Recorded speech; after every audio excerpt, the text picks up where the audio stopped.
안녕하세요. 이번 세션 발표를 맡은 디벨로퍼 릴레이션스 팀 그리고 오픈소스 프로그램 오피스 TF의 이서연입니다. 저는 라인에서 오픈소스를 담당하고 있는데요. 제가 오픈소스를 담당한다라고 한다면 굉장히 많은 범위를 커버하기 때문에 다양한 업무들이 들어오고 있어요. 예를 들면 이 오픈소스의 라이센스는 뭔가요? 라는 질문이 들어올 때도 있고요. 혹은 이 오픈소스에 더 잘 참여하기 위해서는 이런 도움이 필요해요 라는 도움의 요청까지도 굉장히 다양한 종류의 업무들이 있습니다.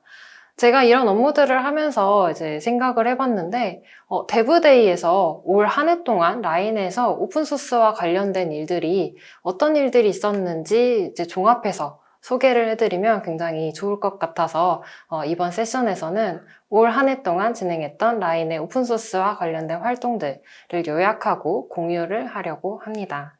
네, 우선 아젠다를 보면서 오늘 어떤 이야기들을 들려드리려고 하는지 조금 더 말씀을 드릴게요. 네, 순서대로 보자면 올해 어떤 오픈소스가 새로 공개되었는지 그리고 공개하고 있던 오픈소스들은 어떻게 운영이 되고 있는지 공유를 드리겠습니다. 또 라인의 엔지니어분들은 외부 오픈소스에 기여를 하고 있는지 또 하고 있다면 올해 어떤 기여들이 있었는지도 좀 모아봤고요. 공개와 기여 말고도 오픈소스와 관련된 사내외 이벤트들이 굉장히 많이 있었어요. 근데 이벤트 내용들이 제가 봤을 때 굉장히 알찬 내용이 많았어서요. 한 번 더 짚고 넘어가고 또 홍보를 좀 해보고 싶습니다. 네, 마지막으로는 그래서 라인의 오픈소스는 앞으로 어디로 가는지 그리고 왜 그런 방향성이 필요했는지에 대해서 소개를 드리고 마치겠습니다. 네, 그러면 먼저 새로 공개된 오픈소스들은 무엇이 있었는지 또 한 해 동안 운영은 잘 되었는지 소개를 드리겠습니다. 먼저 숫자로 표현을 해봤는데요. 이 31, 14, 34라는 숫자가 어떤 의미인지 좀 가늠이 되시나요? 숫자로 표현을 해보자면 올해 1월부터 10월까지 총 31개의 공개된 저장소가 새로 생겨났고요. 이 저장소들은 총 14개의 프로젝트로 이루어져 있었습니다. 확인을 해보니까 이 14개 프로젝트에 34분의 엔지니어들이 오픈소스 공개에 참여해 주신 것을 알 수 있었습니다. 그러면 하나씩 조금 더 자세히 보도록 하겠습니다. 공개된 날짜 순서로 소개를 드리겠습니다. 올 6월에는 한국의 UIT 팀에서 오픈소스 웹팩의 문서를 한국어로 번역하고 번역본을 오픈소스로 공개를 했습니다. 이번 프로젝트를 공개하면서 꽤 흥미로웠던 부분이 있었는데요. 저희가 물론 이 웹팩의 문서를 한국어로 번역해서 공개했습니다 라고 홍보를 하긴 했지만 뭐 외부 기여를 뭐 해주세요 라든지 이런 홍보는 아직 하지는 않았었는데요. 지금까지 약 한 4개월 정도 동안 6분이나 자발적인 참여로 기여를 해주셨습니다. 뭐 작게는 타이포의 수정부터 아직 번역이 되지 않은 문서에 새로운 번역까지 기여를 해주셨는데요. 역시 번역 프로젝트는 이런 점이 좀 묘미가 있었던 것 같아요. 혹시 한국어로 웹팩을 공부하시는 분들이 계시다면 한번 둘러보시면 좋을 것 같고요. 혹시 뭐 오타나 실수를 발견하셨다면 언제든지 제보를 부탁드립니다. 네, 그 다음은 센트럴 도그마의 러스트 클라이언트입니다. 라인 내부에서 굉장히 많이 사용하고 있는 프로젝트인데요. 이 센트럴 도그마는 서비스 설정 저장소예요. 지금까지는 자바와 고 언어로만 클라이언트가 존재했었는데요. 이번 프로젝트는 저에게도 또 약간 특별한 점이 있었는데 왜냐면 사내에서 센트럴 도그마를 자체적으로 사용하고 계시던 분들이 필요에 의해서 러스트 클라이언트를 직접 작성을 하셨어요. 그리고 이거를 또 자발적으로 오픈소스로 공개하는 것까지 이어나갔다는 점에서 이 센트럴 도그마를 오픈소스로 개발한 묘미가 굉장히 크지 않았을까 하는 생각을 하게 되었습니다. 네, 세 번째로는 헤드버라는 것인데요. 라인의 ABC 스튜디오 개발팀에서 팀 효율성을 고민을 하다가 가장 대중적으로 쓰이는 시메틱 버전 체계를 대체를 하고 싶다라는 생각을 하셨다고 해요. 결과적으로는 이런 헤드버라는 게 나오게 됐는데요. 여기 그림에서 보시다시피 헤드 부분만 사람이 결정을 하면 나머지 부분은 자동으로 결정되는 방식이라서요. 사람의 수고를 굉장히 덜어주었다고 합니다. 혹시 이런 효율화라든지 버저닝에 관심 있으신 분들은 이 저장소에 들어가 보시면 설명하고 예시가 있으니까요. 방문해 보시면 좋을 것 같습니다. 네, 다음은 라인 FIDO2 서버입니다. FIDO는 생체 정보를 이용해서 인증하는 것으로 흔히들 알고 계실 텐데요. 이런 생체 인증의 표준 규격인 FIDO를 자바로 작성한 구현체를 라인 시큐리티 R&D 팀에서 오픈소스로 공개를 해주셨습니다. 네, 라인은 FIDO 얼라이언스 멤버로 활동을 하고 있는데요. 이 FIDO와 관련한 더욱 자세한 이야기는 별도의 세션으로 다루고 있어서요. 관심 있으신 분들은 해당 세션에 참가해 보셔도 좋을 것 같습니다. 네, 세션 제목은 라인 FIDO2 서버로 시작하는 오픈소스 기여입니다. 네, 다음은 코틀린 멀티플랫폼 모바일 시리즈입니다.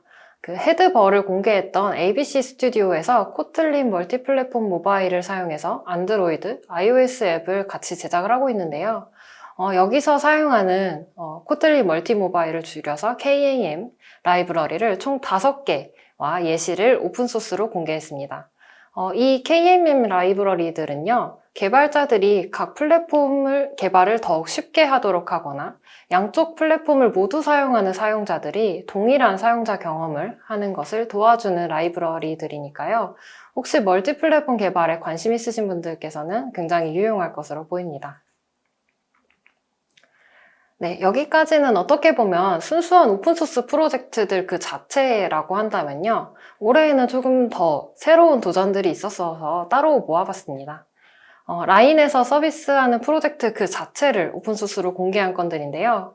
물론 앞서 소개해드린 많은 프로젝트들도 실제 서비스에서 사용하는 그런 프로젝트들이 맞아요. 하지만 특정 서비스를 위해서만 만들었다기보다는 조금 더 범용적으로 사용할 수 있도록 만든 경우가 많았는데요. 올해에는 실제로 서비스하고 있는 그 코드를 오픈소스로 개발하려는 시도들이 있어서 따로 모아봤습니다.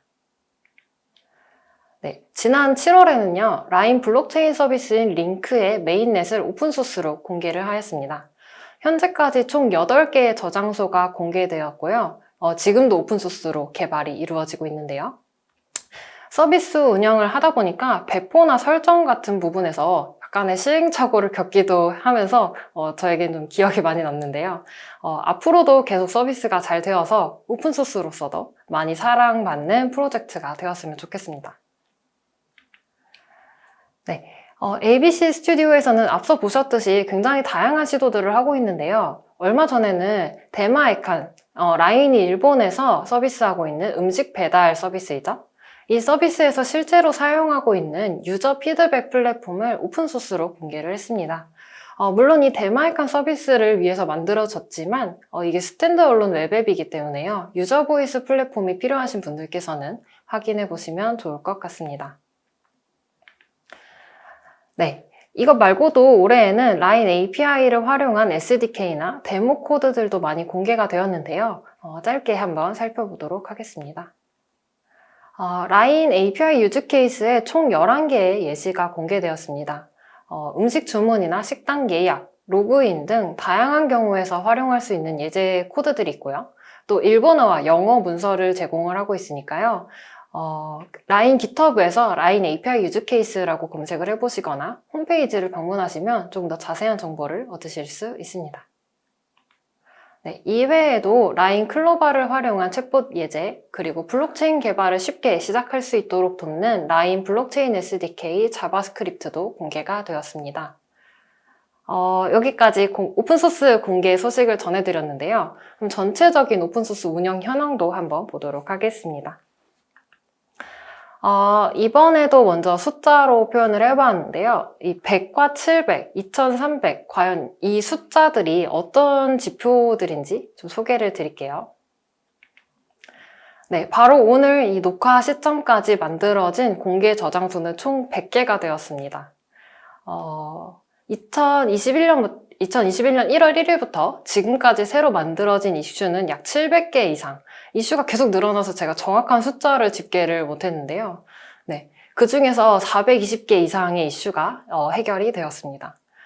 그리고 올해 1월 1일부터 지금까지 새로 만들어진 풀 리퀘스트는 2,300개 이상으로 집계되었습니다. 물론 이런 숫자의 크기만으로 어떤 가치를 저희가 정확하게 판단하기는 좀 어려운 부분이 있겠지만요. 저는 이 숫자들을 봤을 때 라인 오픈소스의 메인테이너분들 그리고 기여자분들께서 얼마나 열정적으로 오픈소스 개발에 참여하고 계신지 조금은 가늠해 볼 수 있었던 것 같습니다. 네, 그러면 다음은 지금 라인이 운영 중인 저장소를 모두 모아봤을 때 가장 많이 쓰이는 프로그래밍 언어를 제가 좀 꼽아봤는데요. 저장소 개수 기준으로는 자바, 파이썬, 그리고 고 언어가 가장 많은 비중을 차지하고 있었어요. 그리고 자바스크립트와 코틀린이 그 뒤를 잇고 있는데요. 사실 제가 기억하기로는 작년까지만 해도 자바가 압도적으로 많은 비중을 차지하고 있었습니다. 근데 올해 새로 공개된 프로젝트들이 거의 파이썬과 고 언어가 많았어요. 그래서 결과적으로는 이렇게 자바와 비슷한 비중을 차지하게 된 것 같습니다. 네, 내년에는 또 어떻게 변화할지, 또 요즘 프로그래밍 언어 트렌드가 어떤지도 좀 살펴볼 수 있었던 통계였던 것 같습니다. 네, 여기까지 오픈소스 공개에 대한 내용을 전해드렸는데요. 이번에는 오픈소스 기여에 대한 부분을 정리를 해보도록 하겠습니다. 제가 순위표를 하나 가지고 왔어요. 요거는 오픈소스 컨트리뷰터 인덱스라는 건데요. 회사 이메일로 커밋을 했을 때 이게 회사 구성원으로서 기여를 했다라고 간주를 하고 회사별로 오픈소스 기여도를 순서대로 나열을 한 것입니다. 여기서 보셨을 때 이 왼쪽에 보이는 61이라는 숫자는 올해에 10번 이상 오픈소스에 커밋한 사람의 숫자예요. 오른쪽에 161이라는 숫자는 올해에 한 번이라도, 최소 한 번이라도 오픈소스에 커밋한 사람의 숫자를 모은 것입니다. 대충 계산을 해보면 최소한 한 700번 이상의 커밋이 있었다고 볼 수 있겠는데요. 지금 이 순위표는 2021년 1월부터 9월까지의 활동을 합산한 결과예요. 사실 지난 8월까지만 해도 저희가 119위에 그쳤었거든요. 근데 한 달 만에 11개의 랭킹이 올라가면서 사실 좀 놀라긴 했습니다. 근데 올해가 아직 한 2개월 정도 남았으니까요. 이 수치들이 또 어떻게 변화할지 참 기대가 되는데요. 그렇다면 좀 더 자세히 올해 어떤 기여들이 있었는지 좀 보도록 하겠습니다. 아까 또 소개드렸다시피 올해는 번역 기여가 활발하게 이루어졌는데요. 작년에는 사실 저희 일본에 계신 UIT 팀에서 부트스트랩 문서를 일본어로 번역을 해주셨어요. 근데 올해에는 그 부트스트랩에 이어서 부트스트랩 아이콘즈를 또다시 번역을 해주셨습니다. 이 부트스트랩 아이콘즈는 웹 개발에서 사용하는 오픈소스 아이콘 라이브러리인데요. 일본에 계신 프론트엔드 개발자 여러분께 좀 도움이 되었으면 좋겠네요. 네, 다음으로는 한국에 계신 UIT 팀에서 웹팩의 문서를 한국어로 번역해 주셨습니다. 이번에는 번역한 모든 내용을 오픈소스로 공개했다라는 부분은 앞에서도 소개를 해드렸죠. 네, 웹팩을 공부하고 계신 한국에 계신 프론트엔드 개발자분들께 도움이 되었으면 좋겠습니다. 저희 프론트엔드 개발팀에서는 왜 이렇게 계속 번역 기여를 하고 있을까요? 사실 번역 기여가 쉬운 것은 아니었습니다. 실제로 번역 기여는 로컬 커뮤니티와 주니어 개발자분들에게 좀 도움이 될 수 있기는 해요. 왜냐하면 영어 원서로 읽는 것보다는 모국어로 읽는 게 훨씬 이해도 빠르고 쉽기 때문인데요. 개발자분들이 직접 번역을 했을 때 여러 가지 시행착오들을 많이 겪었습니다. 예를 들면 여러 명이서 같이 작업을 해야 되기 때문에 사용하는 용어를 통일을 하기도 해야 되고요. 아니면 영어나 한국어, 일본어의 문법을 다시 공부하는 일도 있었고요. 또 내가 이해하고 있는 내용이 맞는지 확인하려고 문서를 읽고 또 읽고 다시 확인하는 이런 공부하는 시간도 있었고, 또 서로 제대로 번역을 했는지 리뷰하는 시간을 들이는 등 굉장히 많은 노력과 시간을 들이는 작업들이었습니다. 결과적으로는 그렇지만 좋았던 부분은 제가 또 여쭤봤는데요, 개발자분들께. 좋았던 점은 결국 다른 사람들이 기여하고 싶어하는 프로젝트가 될 수 있었다라는 점이 굉장히 뿌듯하고 좋았다고 하시네요. 왜냐하면 코딩은 아직 자신이 없는 분들도 이 문서들을 읽으면서 내가 번역은 조금 도움을 줄 수 있겠다라고 생각하는 분들이 계셔서 많이 도전을 해주시는 것 같아요. 아무튼 저희 부트스트랩과 웹팩 번역분 앞으로도 계속 많은 관심 부탁드립니다. 네, 이번 발표를 준비하면서 처음에는 올 한 해 동안 라인 개발자분들이 기여한 탑6 오픈소스 이런 식으로 만들어 보려고 계속 제가 여기저기 추적을 했었어요. 근데 제가 생각했던 것보다 활동 범위가 너무 넓으셔가지고 좀 많이 헤맸습니다. 어떤 특정 오픈소스가 가장 많이 기여를 했다 이런 식으로 콕 집어서 이야기하기가 굉장히 애매한 숫자들이 많았어서요. 또 다른 프로젝트들을 제외하기에도 아쉬운 것들이 많았어요. 그래서 결국에는 이렇게 기여한 분야로 그룹핑을 해서 보여드리려고 합니다. 과연 어떤 분야에서 저희 라인 엔지니어분들이 많이 활동을 해주셨는지 보도록 하겠습니다. 역시 라인은 대규모 트래픽을 다루는 곳이다 보니까 컨테이너, 스토리지, 데이터베이스, 모니터링 쪽의 오픈소스를 굉장히 많이 사용하고 또 많이 기여했던 것으로 나타났습니다. 그 뒤를 이어서 안드로이드와 테스팅 라이브러리에도 기여가 활발하게 이루어지고 있는 것을 볼 수 있었는데요. 네, 제가 몇 가지 기여했던 스크린샷들을 가져와 봤어요. 제가 방금 설명을 드리면서 많이 사용하고 다시 기여한다 라고 말씀을 드렸거든요. 라인 엔지니어분들은 어떤 오픈소스에 크게 의존을 하게 된 경우에는 다시 그 오픈소스에 기여를 하고 계신 것으로 나타났어요. 왜 그랬을까요? 물론 제가 생각하기에 효율성의 측면이 클 것 같아요. 왜냐하면 버그 패치라든지 필요한 기능을 사내에서만 개발하고 추가하게 되면은 업스트림 오픈소스가 버전을 거듭할 때마다 이전에 자체적으로 개발한 내용을 계속해서 따로 반영을 해줘야 되기 때문에 반복 작업이 생기겠죠? 또 예를 들면 언젠가는 저희끼리만 해결하기 어려운 문제가 발생할 수도 있을 것 같아요. 그렇다면 이미 그 오픈소스에서 활발하게 활동하고 있는 개발자가 도움을 요청했을 때 커뮤니티에서 조금 더 적극적으로 대응해 줄지도 모르겠다라는 생각이 들기도 하고요. 어쨌든 라인에서는 오픈소스 기여의 이런 순기능에 대해서 굉장히 깊이 공감을 하고 있기 때문에요. 이렇게 오픈소스 친화적인 개발 문화를 만들고 조금 더 자연스럽게 오픈소스에 기여하실 수 있도록 계속 문화를 만들고 노력을 하고 있습니다. 네, 다음은 스폰서십에 대해서 이야기를 해보도록 하겠습니다. 직접적인 기여라고 보긴 어렵지만요.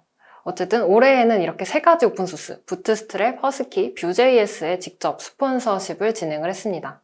모두 프론트엔드 기술이었네요. 네, 사실 저희가 그동안 오픈소스 커뮤니티 행사에 스폰서십을 종종 해오고 있었는데요. 예를 들면 어떤 커뮤니티 행사, 미더비라든지 컨퍼런스가 있을 때 라인이 참가를 하는 거죠. 이런 식으로 커뮤니티에 직접적으로 스폰서십을 했었지만 프로젝트에 이렇게 스폰서십을 하는 거는 제 기억으로는 아마 올해가 처음이었던 것 같아요. 근데 몇 번 진행을 해보니까 커뮤니티 행사에 스폰서십을 하는 거와 오픈소스 프로젝트에 스폰서십을 하는 그 성격이 좀 보기보다 달랐다라는 걸 알 수 있었어요.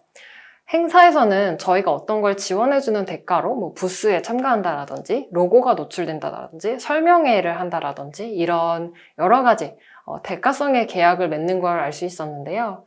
오픈소스에 직접 스폰서십을 통해서 기부를 하는 경우에는 로고 노출이 물론 기본적인 옵션이었고요. 저희가 이 오픈소스를 강하게 지지한다라는 메시지를 전달하기에 굉장히 좋은 수단이 되었던 것 같습니다. 또 제 내심 마음속으로는 라인 개발자분들과 그 오픈소스 커뮤니티 사이도 조금 더 가까워졌으면 좋겠다라는 마음도 좀 있었던 것 같습니다. 네, 아무튼 내년에도 쭉 이어나갈 수 있도록 노력을 해보고 있고요. 네, 여기까지 오픈소스 기여에 대한 소개를 드렸는데요. 지금부터는 저희가 회사 내부적으로 그리고 외부에서도 여러 가지 오픈소스와 관련된 이벤트들을 진행했거든요. 그래서 그 이벤트들을 간략히 소개를 드리려고 합니다. 발표 처음에서 설명을 드렸듯이 그 이벤트 내용이 굉장히 알찼거든요. 그리고 사회에서 한 이벤트들은 그 녹화본을 영상으로 계속 저희가 공개를 하고 있어요. 그래서 다시 보실 수가 있기 때문에 한번 다시 홍보를 드리겠습니다. 저희 사내 이벤트는 라인 테크톡이라고 부르는데요. 사내 이벤트는 오픈소스와 관련돼서 2개가 있었네요. 올해 4월에는 라인의 오픈소스 활동 2가지를 소개하는 세션이 있었습니다. 프롬젠이라고 프로메테우스 설정 파일 생성기라는 오픈소스가 있고요. 그리고 작년에 진행한 부트스트랩 일본어 번역을 소개하는 시간이 있었습니다. 네, 2가지 이제 오픈소스 활동에 대해서 각자 어떤 활동을 하고 있었는지, 그리고 오픈소스로 개발하고 기여하는 데에서 뭐 주의해야 될 점이라든지, 그 개발자분들이 겪었던 경험에 대해서 서로 이야기하는 시간을 가졌었고요. 또 최근에는 오픈소스 라이선스 의무사항의 기본적인 내용하고 또 특정 오픈소스 라이선스를 사용했을 때 소프트웨어 아키텍처를 어떻게 구성하면 좋을지에 대한 팁을 전달해 드렸습니다. 네, 다음은 사회 이벤트를 좀 보도록 하겠습니다. 사회 이벤트는 아시는 분들도 계시겠지만 라인 디벨로퍼스 미트업이라고 하고 있어요.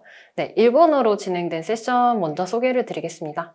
네, 올해 2월에는 코틀린을 주제로 미트업이 진행이 되었습니다. 그래서 코틀린 개발과 저희 라인 안드로이드에서 사용하면서 오픈소스로 공개한 코틀린 라이브러리인 리치에 대해서 소개하는 시간을 가졌는데요.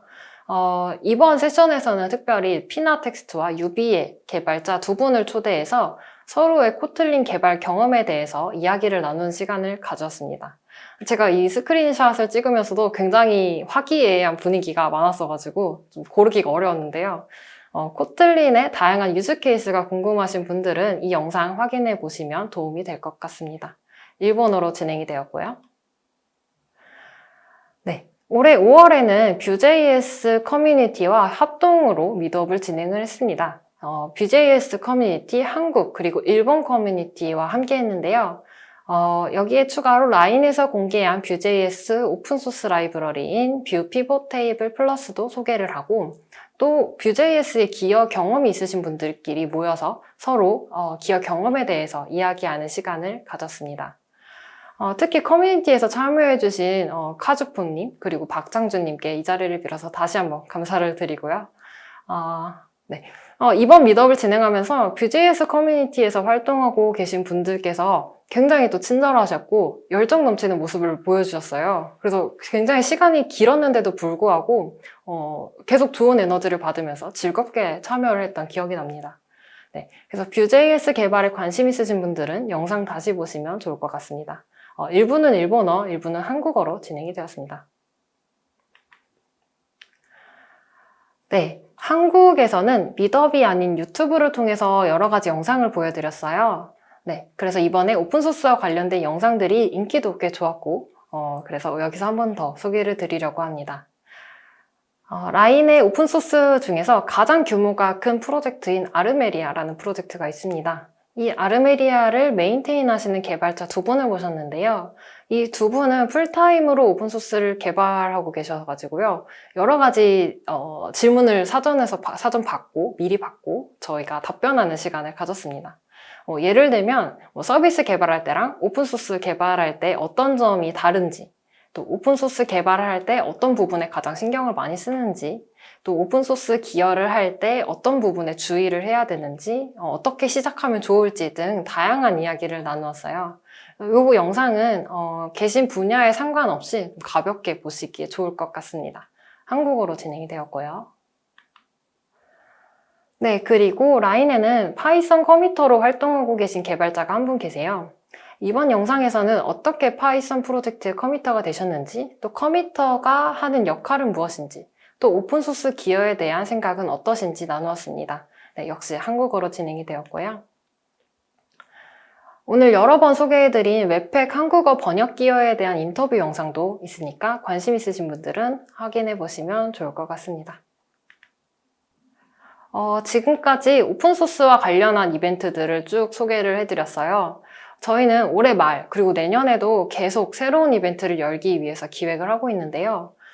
사실 조그만 미트업을 하나 한다고 해도 들어가는 노력이 엄청납니다. 예를 들면 발표자를 모집해야 되고 발표 자료도 준비해야 되고 뭐 홍보를 해야 되고 참가자 모집을 해야 되고 또 요즘엔 영상으로 녹화하니까 영상 편집도 해야 되고요. 굉장히 많은 노력이 들어가는 일인데요. 그런데도 왜 계속 저희는 이런 이벤트를 만들고 있을까요? 아시다시피 오픈소스에서는 사람들과 소통하는 것이 굉장히 중요한 요소입니다. 어떤 일이든지 협업을 해야 하고요. 또 다른 사람의 의견을 듣고 반영하는 게 굉장히 중요한 일이에요. 왜냐하면 결국 이것들이 좋은 품질의 소프트웨어를 만들기 때문인데요. 그렇기 때문에 저희는 이런 이벤트들을 통해서 사람들과 소통하는 기회를 늘리려고 합니다. 이런 기회가 또 소통하기에 굉장히 좋은 일이라고 생각을 하고요. 물론 리드미 같은 문서에서 정보들을 전달할 수도 있어요. 그렇지만 글로 전달하는 데는 좀 한계가 있을 것 같아요. 예를 들면 뭐 실시간 질의응답을 받는다든지 아니면 풍부한 어감을 살려서 어떤 내용을 강조한다라든지 이런 것들은 글로 표현이 잘 안 되는 부분이 있겠죠. 네, 그런데 요즘에는 계속 이렇게 온라인 행사를 하다 보니까요, 발표 내용을 영상으로 녹화해서 여러 번 활용을 할 수가 있어서 어떻게 보면은 저는 좀 효율적이지 않았나라는 생각을 하게 되었습니다. 아무튼 내년에도 계속 오픈소스 관련 행사는 진행을 할 테니까요, 잘 지켜봐 주세요. 네, 지금까지 오픈소스 공개와 운영, 그리고 기업, 이벤트들까지 다양한 소식을 전해드렸습니다. 그렇다면 앞으로 저희는 어디로 가게 될까요? 어떤 목표를 가지고 어떤 변화를 만들려고 하는지 지금부터 한번 이야기를 해보려고 합니다. 네. 지금까지 여기까지 온 걸로는 부족하다고 생각하냐라고 질문을 받을 때가 있는데요. 네, 사실은 그렇습니다. 저희가 생각하기엔 아직 부족한 점이 많다고 생각을 해요. 왜냐하면 그 라인 엔지니어링의 규모는 계속해서 커지고 있습니다. 그 숫자가 저희 개발자의 수가 많아지고 그런다라기보다는 다양성도 계속 증가하고 있는 것 같아요. 왜냐하면 저희 라인은 계속해서 새로운 기술이나 사업에 도전을 하고 있기 때문에 계속해서 새로운 챌린지가 생기고 있는 것 같습니다. 여기에 더해서 오픈소스 비즈니스도 빠르게 변화를 하고 있는 것 같아요. 특히 작년부터 시작해서 올해에도 이어서 오픈소스 라이선스 정책이 바뀌는 경우도 많았고요. 또 새로운 라이선스가 탄생하는 경우도 있었어가지고 이런 것들을 대응하는 데에 굉장히 많은 노력을 들였던 것 같습니다. 결과적으로 이런 변화들이 결국 다른 오픈소스 활동을 하는 데에 어떻게 보면은 좀 장애물로 작용을 했었던 것 같아요. 그래서 여러 가지 환경을 좀 고려를 했을 때 저희 오픈소스 프로그램 오피스 TF는 지금이 좀 제대로 된 기반을 다시 다지고 새로운 오픈소스 활동을 하기에 좋은 시점이라고 판단을 하게 되었습니다. 네, 바로 오픈체인 프로젝트인데요. 저희는 더욱 신뢰할 수 있는 오픈소스 문화를 만들기 위해서 이 프로젝트를 진행을 하기로 결정을 했습니다.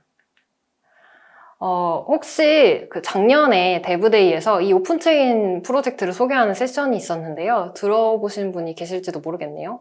그 오픈체인 프로젝트 리더인 셰이인께서 참여해 주셔서 오픈체인 프로젝트에 대해서 좀 깊이 설명해 주시는 시간을 가졌었습니다. 네, 간략히 소개를 드리면요. 오픈체인 프로젝트는 리눅스 파운데이션에서 운영을 하고 있어요. 그리고 작년 말에 ISO 표준으로 등재가 되었습니다. 이 오픈체인 프로젝트의 목표는요. 각 회사들 간의 컴플라이언스 표준을 다 도입하자. 그래서 소프트웨어 공급망에서 오픈소스로 인한 리스크 발생을 낮추자라는 목표를 가지고 있습니다. 네, 구체적으로는 여러 가지 다양한 국제 회사들이 협력해서 이 표준을 만들고 지금 계속해서 발전을 시키고 있습니다. 네, 그렇다면 왜 지금 여러 가지 지금 제가 오픈소스 공개라든지 기여 부분, 이벤트 부분에 대해서 설명을 드려놓고 왜 지금 컴플라이언스와 거버넌스에 집중을 하려고 할까요? 그러니까 오픈소스 라이선스와 정책에 집중할 필요가 있다라는 말씀을 드린 건데요. 사실 라이선스는 저작권과 밀접한 연관이 있습니다. 네, 오픈소스 개발자들의 가장 기초적인 권리가 바로 저작권인데요. 오픈소스 컴플라이언스는 이 저작권을 존중하고 라이선스 의무사항을 지키는 활동이에요. 그런데다가 오픈소스를 사용하는 그 활동이 오픈소스를 접하는 것에 가장 시작점이 되기 때문에 오픈소스 라이선스를 지키는 일이 가장 중요하고 기초적인 일이라고 생각을 했습니다. 어쨌든 지금 현 상황을 봤을 때 오픈소스를 사용하는 게 많기 때문에 저희 팀이 오픈소스 컴플라이언스에 좀 많은 시간을 들이고 있기는 했는데요.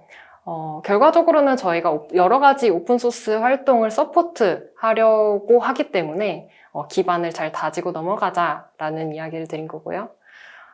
결과적으로는 이렇게 끊임없이 변화하는 환경에서 컴플라이언스 토대를 제대로 잡아놓아야 된다라는 생각이 듭니다. 사실 오픈체인 프로젝트는 꼭 컴플라이언스에만 한정되는 내용은 아니에요. 얼마나 이 회사가 커뮤니티와 협력을 잘 하고 있는지, 그리고 그 중요성을 잘 이해하고 있는지도 확인하는 것이 표준의 요건 중에 하나이기 때문에요. 근데 이 부분도 저희가 물론 계속 더 잘하고 싶은 부분 중 하나이기 때문에요. 이 오픈체인 프로젝트가 꼭 필요한 시점이라고 볼 수 있겠습니다. 네, 그렇다면 진척사항에 대해서 좀 간략히 소개를 드릴게요. 우선 저희는 필요한 것이 무엇인지 요구사항을 좀 정리를 해봤습니다. 오픈체인 표준은 크게 5가지 요소로 나누어 볼 수 있는데요. 오픈소스 프로그램, 즉 정책을 마련했는지 하나가 있고요. 또 역할을 정의하고 역할을 수행할 수 있게 제대로 지원을 하였는지, 또 리뷰와 승인 절차를 마련했는지, 그리고 컴플라이언스 결과를 잘 정리했는지, 그리고 커뮤니티와 협력을 위해 노력했는지 이렇게 5가지를 확인합니다. 그래서 저희가 올해 한 여름 정도에는 이 요건들을 이해하고 저희가 보완이 필요한 부분은 무엇인지 확인하는 시간을 좀 가졌습니다. 네, 바로 지금 저희가 진행하고 있는 부분인데요. 저희가 이제는 기반 작업을 좀 하고 있습니다. 빠진 부분을 채워넣는 시기라고 볼 수 있겠고요. 예를 들면 기초적인 정책을 다시 한번 점검하는 시간을 가지고 있어요. 또 이런 정책을 다시 다지다 보면은 그 조직에 대해서도 다시 한번 생각해 보게 되는데요. 조직을 좀 재구성을 하거나 아니면 또 계속해서 저희가 교육 자료 같은 것들을 제공을 해야 개발자분들이 잘 이해하고 따라오실 수 있겠죠. 그래서 교육 자료를 마련하고 또 이 모든 것을 관리할 수 있는 시스템을 만드는 일까지 지금 좀 진행을 하고 있습니다. 네, 요 준비가 좀 완료가 된다면요. 앞으로는 점진적으로 라인 개발 문화에 정착시키는 일을 하게 될 것 같아요. 이런 활동이 있었다, 이런 정책이 있다라는 것을 전파를 하고 피드백을 받고 다시 저희가 개선하는 작업을 반복하게 될 것 같고요. 그리고 또 계속 교육을 하고 사람들의 생각을 듣는 일을 하게 될 것 같습니다. 기대하기로는 내년 초중반 정도로 예측을 하고 있는데요. 요약해보자면 저희는 오픈소스 활동의 토대를 제대로 마련하는 일을 하려고 합니다. 결과적으로는 더욱 신뢰받는 회사가 되고 이런 안정적인 환경을 바탕으로 저희 엔지니어들이 오픈소스 활동을 더욱 적극적으로 할 수 있도록 서포트를 하고 싶어요. 또 안정적인 환경과 적극적인 오픈소스 활동은 결과적으로 라인 엔지니어 분들이 성장할 수 있는 토대가 되겠죠? 근데 라인 엔지니어 분들뿐만이 아니라 오픈소스 커뮤니티도 함께 성장할 수 있는 그런 분위기가 마련이 되었으면 좋겠습니다. 사실은 지금 아주 작은 한 걸음 한 걸음을 나아가고 있다고 보일 수도 있을 것 같아요. 하지만 이렇게 큰 그림을 보게 된다면 이 한 걸음 한 걸음들이 결국에는 생태계에 영향을 미치는 일이 될 것이라고 기대를 하게 되고 또 어떤 재밌는 일이 있을지 생각해보면 참 기대가 큽니다. 네, 저희 발표는 여기까지로 마치려고 하는데요. 오늘 라인이 2021년에 오픈소스 활동 어떤 것들을 했는지 요약을 해보았고요. 앞으로 방향성에 대해서도 소개를 드렸습니다. 이번 발표를 통해서 라인의 오픈소스 활동에 더욱 많은 관심 가져주시면 좋을 것 같고요. 네, 그럼 다음에 뵙겠습니다. 경청해주셔서 감사합니다.